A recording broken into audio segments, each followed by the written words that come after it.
Is Tulsa ball.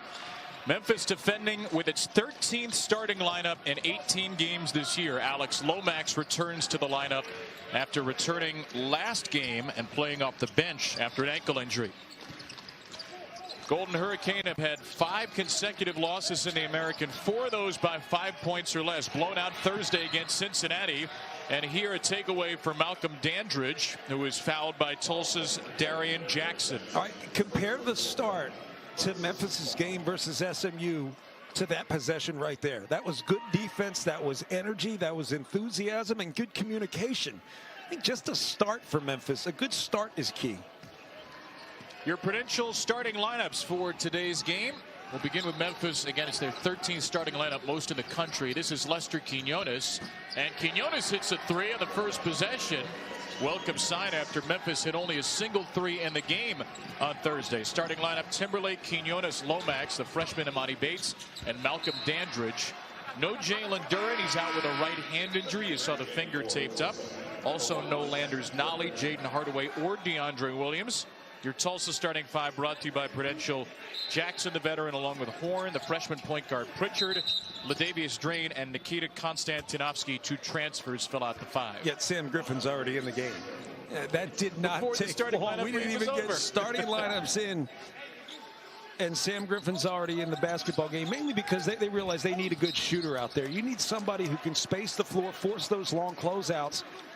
You could just tell Memphis was comfortable not having to close hard on certain guys, clearly paying attention to a scouting report.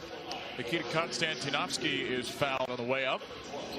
We'll go back to that first offensive possession for Memphis as well. You had a good defensive start, and then you overload one side and you get one of your best shooters an open look. I mean, those are the things that give you confidence. Those are the things that allow you to find some consistency throughout the course of the game. Foul is on Lester Quinones. Konstantinovsky, 6'10", 235, sophomore from Kiev, Ukraine. Had a very good season in junior college last year. Is starting his 5th consecutive game, though he only plays sparingly, averages just a point a game. And he's already doubled that here. So 2 points for Konstantinovsky, with Griffin in the game for Pritchard, freshman point guard who has been banged up, missed the last couple of days of practice. Frank Hayes said he'd go, but not sure how long, and immediately he is out of the game for Griffin, who is the 5th leading scorer in the league off the bench. This is Bates, the freshman. And Bates misses a 3. The rebound to Darian Jackson, do-it-all player for Tulsa in his 5th year. Konstantinovsky in on Dandridge. Didn't have the right position. Back out for Griffin. Here's Jackson, not a big 3-point shooter. And Konstantinovsky, the rebound off the Bates tip. Jackson again driving it on Lomax, and that's a goaltend. Darian Jackson, who's at 6'3", but shoots 65% from 2-point range, puts Tulsa in front. Yeah, that's going to be the challenge for Memphis defensively when they have to go east and west a lot. They over-rotate at times, and that's when they get beat. Leads to long closeouts and an easy drive where you get the angle and finish. Dandridge spins on Konstantinovsky. Nice move for Malcolm Dandridge. 5.5 point per game score, the junior. Dandridge is another one of those guys. When you look at 5.5 points a game, there are days where you see him play and you go, wait a second, he should be scoring 10, 15 points a game. And he scored 12 against Tulsa in the first meeting, a season high. Bates nearly got tangled up with Doug Sermons there, the official. Timberlake cuts and misses strong. This is Griffin for Tulsa. One of 2 15-plus point per game scores. Griffin at 15.7, Horn 17.3. Griffin has an open look. Griffin hits a triple. First off, great find, right? Go baseline. A lot of guys take that baseline drive, baseline drift out, meaning you can't throw to the baseline. So you have to make yourself available. Sam Griffin did just that, and that's not the guy you want to leave. Bates 0 for 2 from 3, way off the mark on that one. And a frustration foul against Dandridge, his first. Now Bates has a pure stroke as a shooter, yet he just needs to continue to improve his footwork. His footwork will make him a great shooter. I mean, just getting a little bit lower, getting set, getting shot ready, stepping into the shot. You create rhythm with your footwork, and that rhythm you create with your footwork flows into the shot. If you can kind of play that, I think of it as like a song, right? Every time you shoot, you've got to think of the melody, and you flow into it. you shoot a higher percentage. I'm moving in my seat, by the way. You're swaying to the beat in your own head. I am. Look, it would have made me a better shooter. I wish I could have done it. Adowu in the game for Tulsa. Josh Minot just checked in for Memphis. They go head-to-head, and Adowu wins the battle. And I like that matchup both ways. I like Josh Minot on offense, and I like Adowu being able to physically impose himself, because that's what Josh Minot can do. A little high-low game with Dandridge. Yeah, look, Memphis does a good job seeking out the high-low. They got to be more patient with it, because it's often there. But if you force it when you don't have angles, or you just the pass isn't there, just be patient. Move the ball. Horn faces up on Bates, misses a long two. Fight for the rebound, won by Dandridge.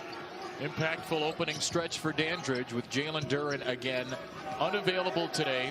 A right hand injury suffered apparently after the SMU game, and he played Thursday but did not practice the last couple of days. Here's Dandridge trying to bully his way in on Adowu. Horn comes to double. Dandridge sees Quinones, 4 to shoot. Bates inside, stripped on the way up.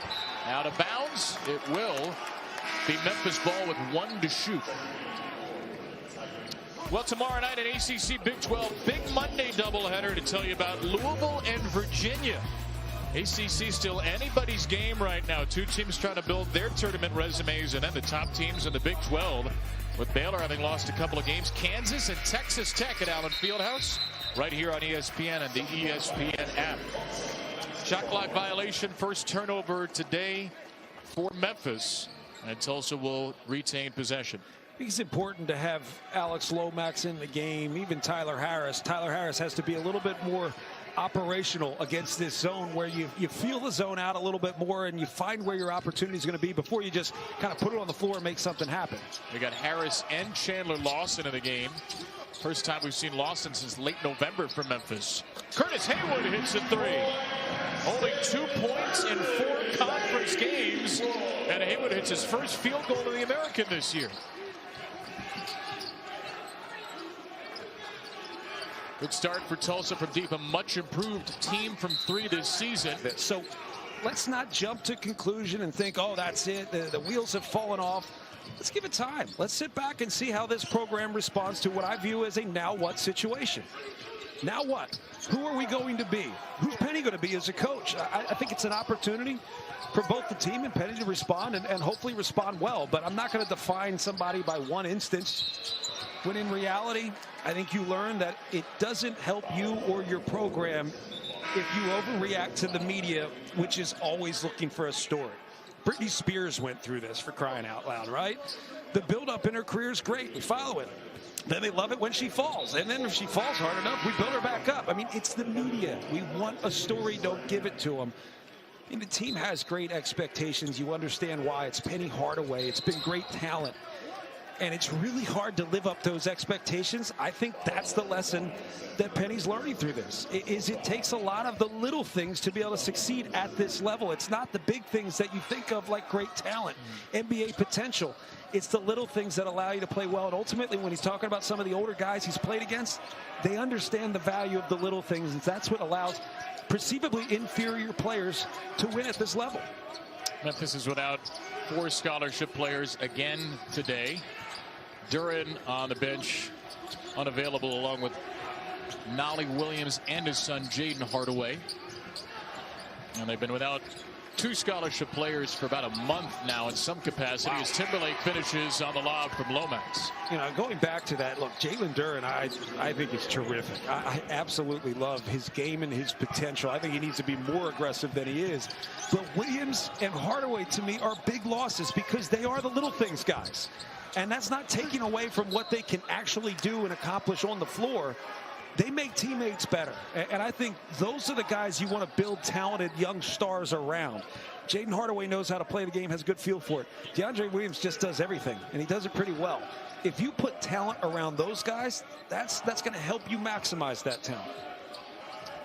Memphis off the turnover, down by 3. Looking to snap this 3-game losing streak. Lawson staying in the game with 2 fouls. Memphis very short-handed today. He receives the pass, and Chandler Lawson is fouled on the way up.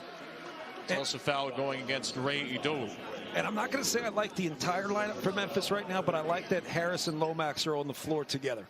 Those are guys that are going to force it. It's going to be a hard closeout, but they're also guys that know how to probe with the bounce. If you can probe this defense with the bounce, you're going to not only find opportunities to score, you're going to find the rotations. And I think that's what you want early in the game, to feel the defense out, study the rotations so you understand where your opportunity is going to come.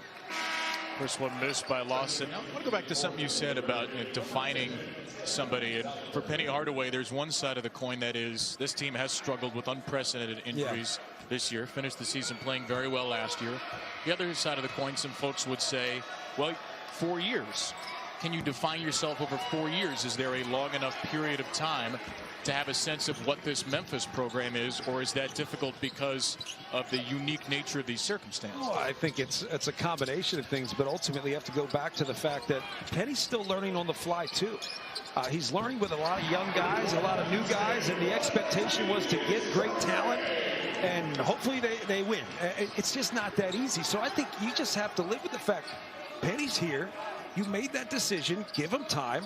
Give him a little freedom and flexibility to learn on the fly with a lot of young guys, and let's just see how it goes. I just think we overreact a little too much. We haven't seen the consistency. That's something they have to improve. They have to improve on consistency to be able to play at the level they expect to be able to play. And it is not in this conference. It is ultimately well beyond this conference in the NCAA tournament, someplace they haven't been able to get. And if they have gotten to the NCAA tournament, I think these conversations are a little different. See the resume for Penny's. Tyler Harris just traveled. They finished last season very well. Started 6-5, finished 14-3. 3 losses were one possession losses to Houston, SMU. And there's been a lot to discuss this season with Penny Hardaway. But one of the things that you note is it's been a mix of young and old players. Yeah. It's been at times some of the young players hurt, times some of the older players hurt. Larry Brown is not available on the bench today for Penny Hardaway. So this has been a season where the questions for Memphis have been less about what are we going to do sometimes and more about who can we physically do it with. And today's 7 scholarship players. An already steep challenge for a team that has lost 3 in a row as Minot is fouled, rebounding the 3 from Draine. Well, the interesting thing is, and this just shows there is still great potential for this program regardless of who's in and who's out. The expectations haven't changed. The expectations, again, are win this conference and make noise in the NCAA tournament. And the ceiling is still high because of the personnel they have. It's a matter of finding chemistry, and it's hard to do that when you don't have the same guys day in, day out. And it's not just about games, it's also about practice. So I can empathize with Penny on that. But ultimately, this is a results-driven business, and people will define you by your results. Ido just picked up his 2nd for Tulsa. Here's a 3 for Quinones off the mark. Memphis with a couple of turnovers early, shooting 4 for 9. Tulsa at 6 for 9, including 3 threes for the Golden Hurricane. Again, the key against that zone is just feel it out. Find out where the driving lanes are going to be. Find out where the passing lanes are going to be based on those rotations. But take care of the ball early. Minot with a steal off the horn bounce pass. Timberlake, who's not a 3-point shooter, they give him space. Bates hesitated, found Timberlake, and that will be an offensive foul against Earl Timberlake. And that's the 2nd against Timberlake. Lawson with 2 for Memphis as well. So some early foul trouble for the shorthanded Tigers, and Dandridge returns. It's so hard to play the game if you're a non-shooter, right? Timberlake just not a shooter. He's not looking for that shot. The closeout isn't to the 3-point line. The closeout's actually back to the foul line, and that's what allowed Tulsa to be in position to take that charge. Curtis Haywood running some point for Tulsa. We've not seen Pritchard since that opening minute. And Haywood, actually, Tim Dowger was out of bounds receiving that pass. So Tulsa turns it over for the 5th time. The Tulsa team that turns it over and forces turnovers. Today they've turned it over 5. They've forced 3. Looking for their 6th consecutive win over Memphis in this building. 52nd meeting all time. Memphis leads the all-time series 30-21. There's Griffin off the missed 3 from Minot. Sam Griffin only a single basket so far for Tulsa. That one will count. A goaltend to boot against Minot. Griffin has 5. Tulsa's lead is 8 as we head to the under 12 timeout. Good start for the Golden Hurricane at home. Good to get Sam Griffin going. I thought he was going to actually. A couple of seasons ago. Alex Lomax into the paint for Memphis. Dandridge with a follow, and a good start for Malcolm Dandridge, starting back in the opening 5 today with Jalen Duren out. Not a high percentage shot from Lomax, but I like it either way. It brought 2 guys to the shot block opportunity, which opened it up for Dandridge. But you're also making that zone do things it doesn't want to do in terms of chasing the basketball. Here's Draine for 3. Rebound to Lomax. Tulsa 3 for 6 from deep so far. Lomax spinning into 2 again, and Lomax draws the contact and the foul. And will go against Curtis Haywood, his first. Super Tuesday, Big Ten SEC doubleheader. This is a really good one to start. Michigan State and Illinois, 7 Eastern, 6 Central, and Champaign. Illini coming off a loss a couple of days ago without Kofi Coburn. Then 12th ranked Kentucky, which had that great matchup with Auburn yesterday, hosts Mississippi State at 9 Eastern, 8 Central, ESPN and the ESPN app. Yeah, Michigan State over Wisconsin, and the Illini without Kofi Coburn. They're a different team. Still trying to figure out who they are, getting Andre Curbelo back, but man, Big Ten's had some pretty darn good matchups. Illinois, Purdue, one of the games of the year for you? I mean, you're not there, so there's that. So it can't be one of the games of the year? No, I'm being nice right now. Yeah. Now that will be. I mean, at Mackey Arena, it's as good as it gets in college basketball. I meant the first game that we had last week. Illinois. Yeah, the Purdue-Illinois game on Martin Luther King Day. Oh, I'm only thinking about the Purdue won in double overtime. Yeah, it was. No, I'm calling the next one at Mackey. I thought, yeah, that is the game of the year. I see. Well, you were being nice in that respect. Yeah, I was. Thank you for that. It's Sunday. You're only nice on Sunday. You're nice, and Chick-fil-A's closed on Sundays only. Ugh. It's depressing. You know, always a shame when we fly through the Atlanta airport. Jackson on the drive. Darian Jackson gets Dandridge in the air. And this is a big call right here with Memphis already in major foul trouble. Dandridge picks up his second. Timberlake and Larson also with 2. Tulsa's in the bonus with 10:39 remaining in this half. Yeah, I think the adjustment for Memphis has to be to just settle down on the rotations. Don't over-rotate to the basketball. Stay home a little bit more. It's hard because the game's so different. You know, we used to play shell drill where you go ball side, help side, ball side, help side. It's so simple stuff. But when you get chasing the play too much because you're overcommitted to the basketball, those long closeouts lead to drives. When those drives get to the basket and you pump fake, you go for it, you pick up the foul. Jackson 2 for 2. Because Memphis plays so fast, John, because they're so long and athletic, but so young. Do you think they do that a little too much, overcommit? 100%. I think they overcommit in terms of those long rotations to the basketball. 2 guys go with the basketball, and then they have to scramble out of it. And look, the scramble's great. I think a good scrambling defense is one of the best out there. The Golden State Warriors in their heyday, they did it very well. As Tyler Harris is not the guy you want to leave open. Don't give him any more confidence. He oozes confidence. Frank Haith immediately looked to his bench just for somebody. They worked on that at shoot-around today. His main concern when we asked him about Memphis was do not leave Tyler Harris open. But I want to go back to that point. It's not even just the over-rotate, it's the chase. Sometimes you chase the basketball as opposed to feeling who's got who. Right? I don't need to overcommit to the ball, but I'm going to shade that side. Doesn't mean we play the old school help side, ball side type defense. The scramble's good, but it takes time to learn how to scramble well. NBA teams do it very well. Horn on the feed from Griffin, and Jariah Horn will go to the line. First foul against Tyler Harris, and Horn, 4th best free throw shooter in the league, will have 2. I should say, look, coaches teach defensive scramble. They do scramble drills, you do short clock games and retreat game. You do all sorts of stuff to teach the scramble, but ultimately it's up to the players on the floor to develop a feel for one another. That's how you become a good scrambling defense. And if you're going to rotate the way Memphis does in terms of really rotate to the basketball with multiple guys, you better be good scrambling. Hard to do that when you haven't had consistency in the lineup and consistency in terms of personnel on the floor. First point of the game for Horn. Tulsa's leading scorer goes 1 for 2. Halfway through the first half, Tulsa has led most of the way. Quinones hits his second three, one from each corner. Both players on the same page there. Lomax with the ball fake. Quinones made the right read, sold the back cut, bounced back out for an open three. That was good stuff.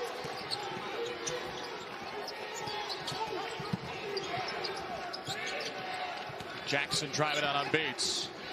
Fifth-year senior against the freshman. Back out to Horn. A step on Quinones into Minot, and a Memphis foul. That's 10.5 for Memphis. This one will go against Imani Bates, and Bates picks up his first. I feel like every time down floor, Tulsa can beat their man.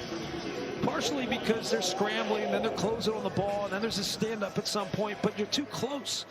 Memphis has great length. Utilize your length to gap.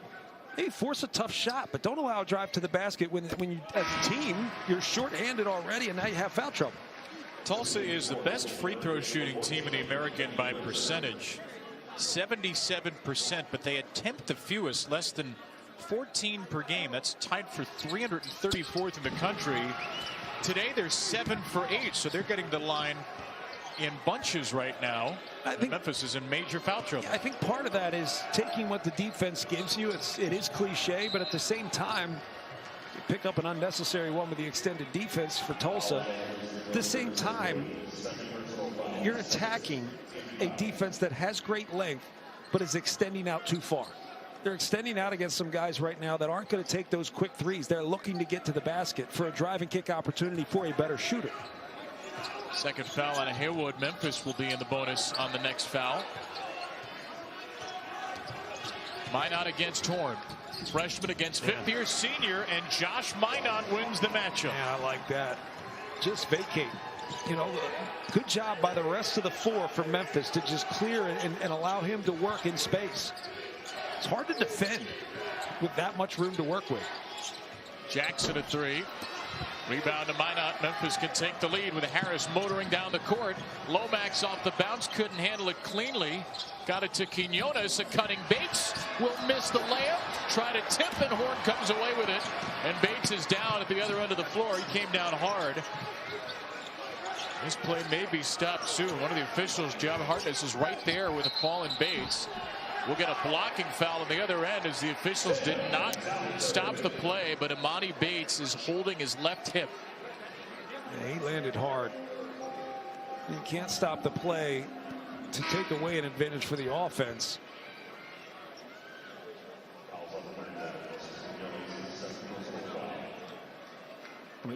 Meanwhile, the layup was good from Dalger at the other end. And we could hear it. You know, that's the thing. When you hear these guys hit the floor, man, I cringe a bit. I think it was more on the rebound.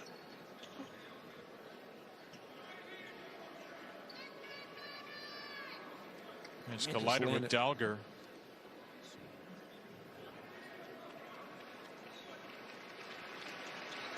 And Bates up to his feet. Good to see. He's a great talent. I feel badly to a degree. Young kid, reclassifies up to play this year. 17 years old, going to be 18. What, Friday you said? On Friday, yep. I mean, you have to think about that. He's a young kid who stepped up to a level of basketball that is against grown men, guys who have been playing for years. It's going to take time to understand how this game is played, the speed of the game. And it's not just the speed of the game as if it moves a certain way, right? We think of speed as saying up and down the floor, side to side. No. You have to process quickly in your mind. And I think that's the speed of the game that I'm referring to, is that you have to process and read and feel very quickly out here. And the jump from college or high school to college is one thing. The jump from college to pro is another. Just give him some time. So Bates out of the game. In addition to that, Dalger hit the basket. Lester Quinones committed his second foul. It's probably easier at this point to tell you who does not have 2 fouls for Memphis. Tadarius Jacobs, the walkout, is in the game, and Memphis has to go uber small right now. Quinones at the 4, but he gets a great look and he misses a 3. Freshman point guard Pritchard back on the floor for Tulsa. Feeds Horn, who lost it on the way up, and it will go to Memphis. Horn arguing that Memphis was the last one to touch it. How many times does that work? Not Doug Simmons, Brian Dorsey disagree.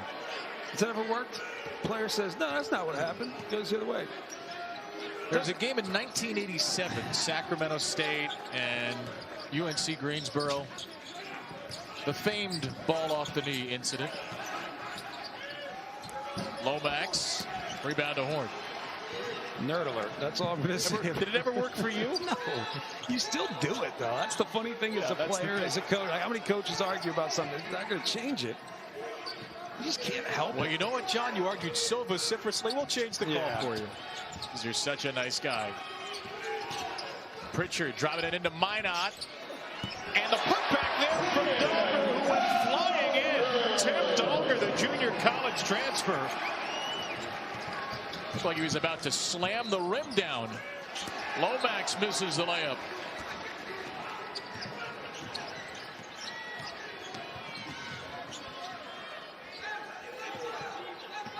Bates getting ready to check back in at the next whistle for Memphis. That's a good sign.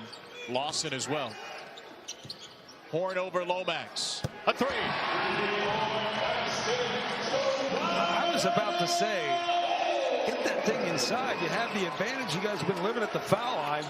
More foul trouble would be ideal if you're a Tulsa player trying to get to the basket. Got to think Lomax is going to avoid the foul. He ends up making the three anyway. Well, Quinones with the 2 fouls. Pritchard tried to draw his third offensively. Didn't get the call.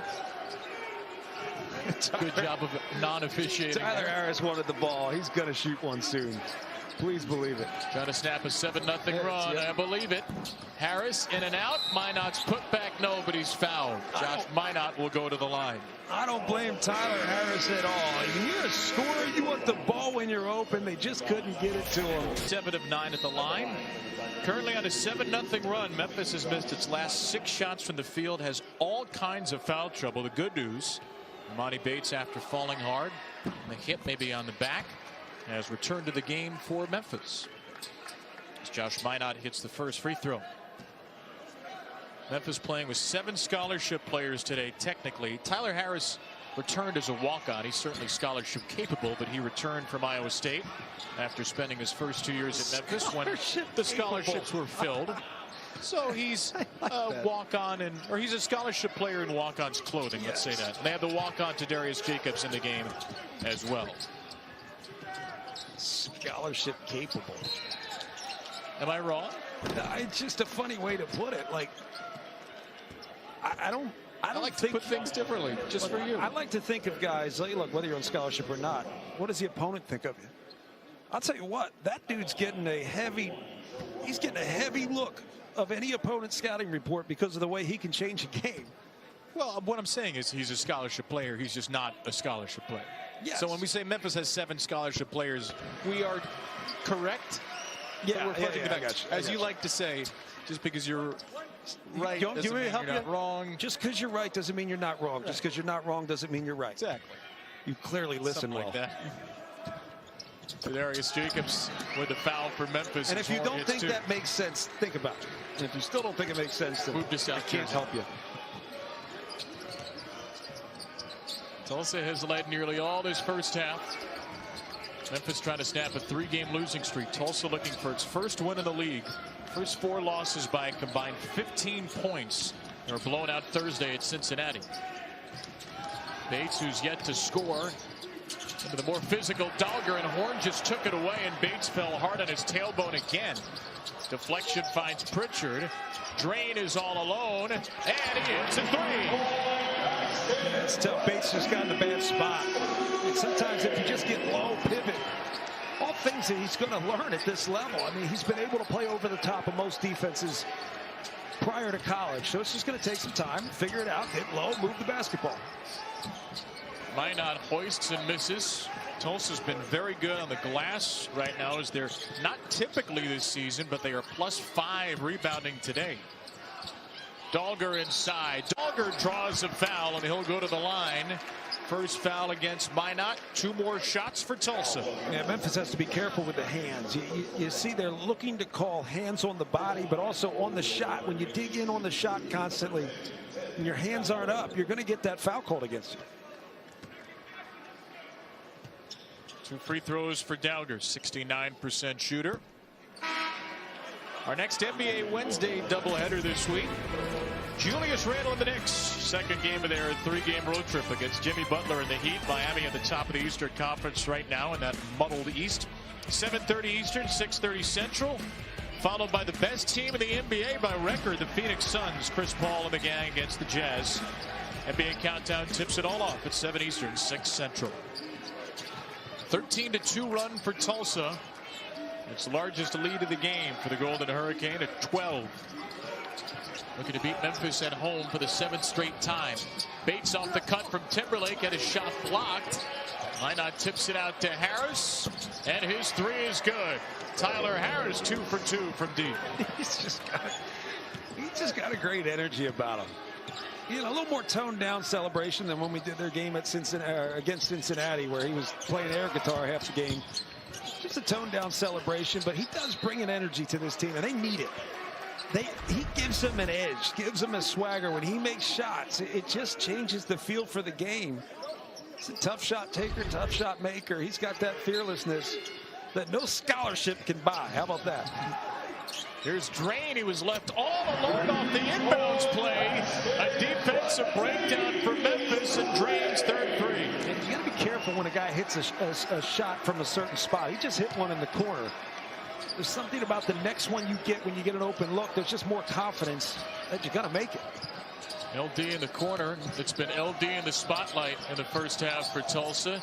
Draine's 2nd highest scoring game of the year already. Good find. Good and find. Harris answers with his 3rd free. Yeah, but credit to Monty Bates for that one. You know, under control, made the right play. And sometimes a simple play is the right play. Horn from deep. Draine will take the offensive rebound. So I say for Memphis, even though you can make highlight plays, just make the simple one.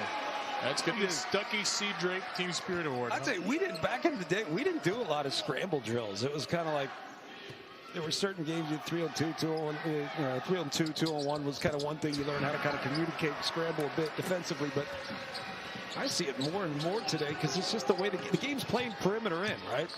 It used to be inside out, now it's outside in.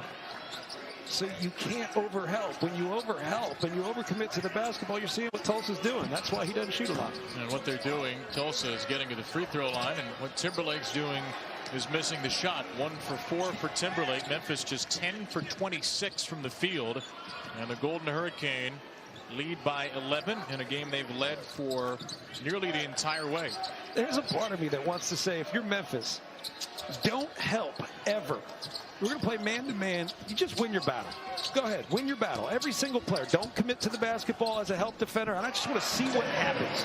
Can you win your battle? Let's start there, because I think that they would do better given their length, given their athleticism, than scrambling to the basketball, having 2-3 guys flock to the ball, and then offensive rebounds and kick out wide open 3. I think that's what's gotten them beat the most, and that's why they're fouling so much. And they lost the battle there. Lawson didn't want to pick up a 3rd foul, so Dowger scored on him. Minot, left-handed, spins it out, fought for it back, and Minot will go to the line for 2. Minot's really good when he has space. Not strong yet. Still a finesse guy. He's tough, but strong stops. And I'm not talking about strong upper body. I'm talking strong legs. Strong legs gather. You don't float onto the baseline. Strong legs gather and attack that rim on that layup. He's going to finish that going forward. First career start was against Tulsa a couple of weeks ago. 7 points, 11 rebounds, 5 assists in that one. Don't skip leg day, KB. Never do. What is that again? It's like when you actually train your legs. Oh, you're more of an upper body guy, obviously.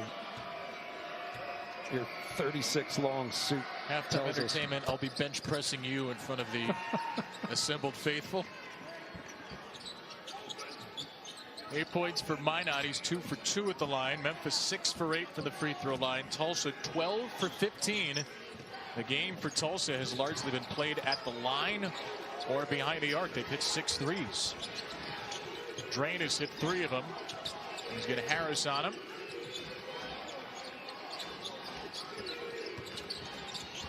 Dowger cut off. The cutting Jackson around Minot. Darian Jackson is just so good at the rim.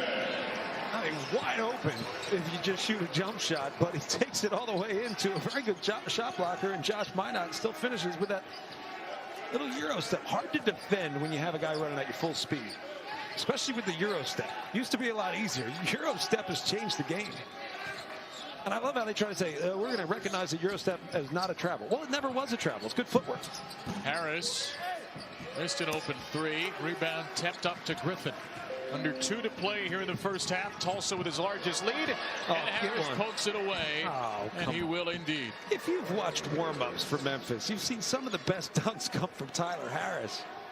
Although he misses a lot of them, too. I think it's because he's trying to do really good ones. But I thought he was going to give us something. 5'9" senior decided on the easier 2 instead. And now it's going to be a foul on somebody. It's going to be against Harris. Blocking foul on Harris. His second foul. He's the 6th Memphis player of the first half with 2 fouls. And Jeriah Horn will go back to the line. I think the reason why he got it, he stood up. Instead of staying low and slide his feet, he actually stood up to meet and in some way initiate the contact. If you just stay low, he's already low, but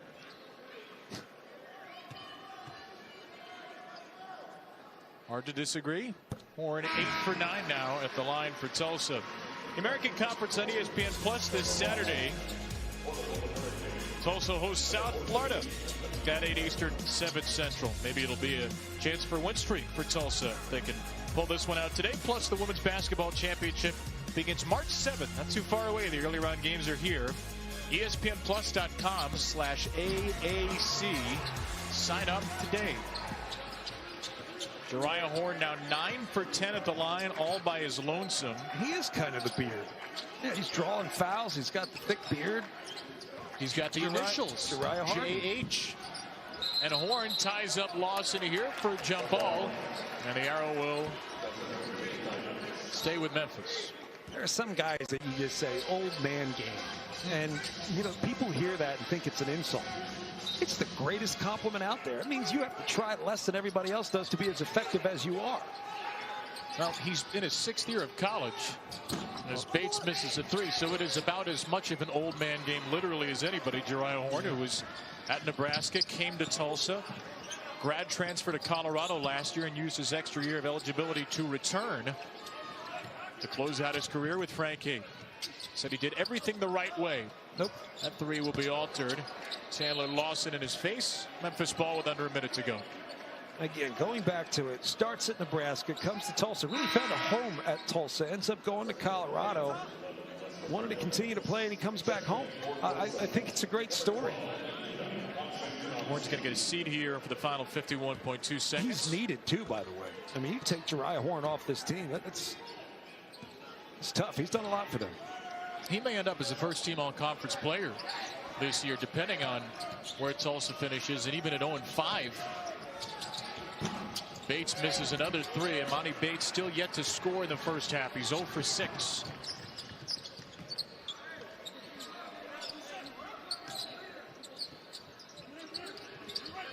No Griffin, no Horn on the floor for Tulsa. Now we'll see where they go for likely their final possession of the half.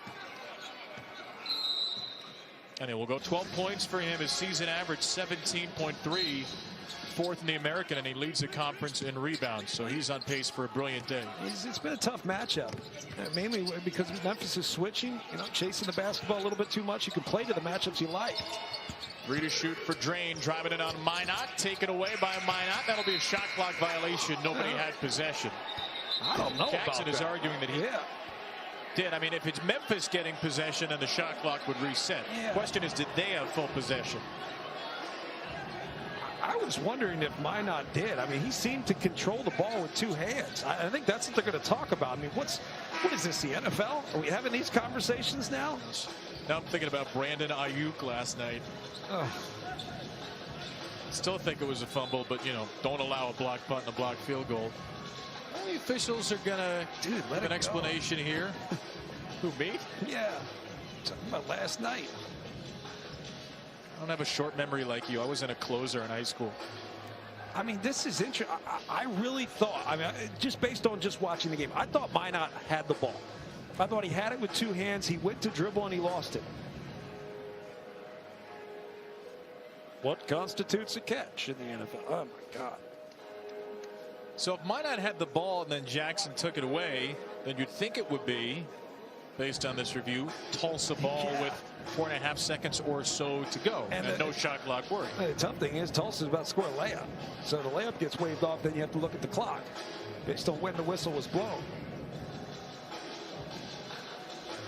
Yeah, they're trying to see if he actually gained full possession of the ball. If not, this could also just be for the clock and to see how much time Memphis should get with the clock. Let's let it play out there. Minot, he dribbles. Guys, that's not possession. It's not possession. I think the call of shot clock violation was the right call. Yeah, I think it was. It's not possession. I mean, how many times do you see a guy on the catch dribble the ball, pick it up, and then dribble again? He never possessed it. So the question is, how much time will Memphis have here for one final possession? I initially thought he picked it up and then dribbled, but no, he went right into a dribble as if he was gathering the basketball off the bounce.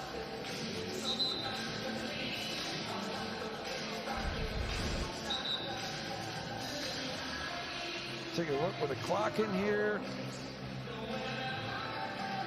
5.3, I don't know, 6. Right when it goes to 0. Oh, even more. Clock hasn't reset yet. Now the clock says 0.5. That's wrong.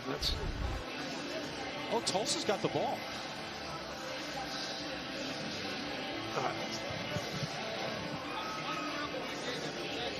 All right. Jeb Hartness just told us one dribble gave him possession and Tulsa got it back. So it is Tulsa ball with 5 seconds to go. Here's Draine on the rim.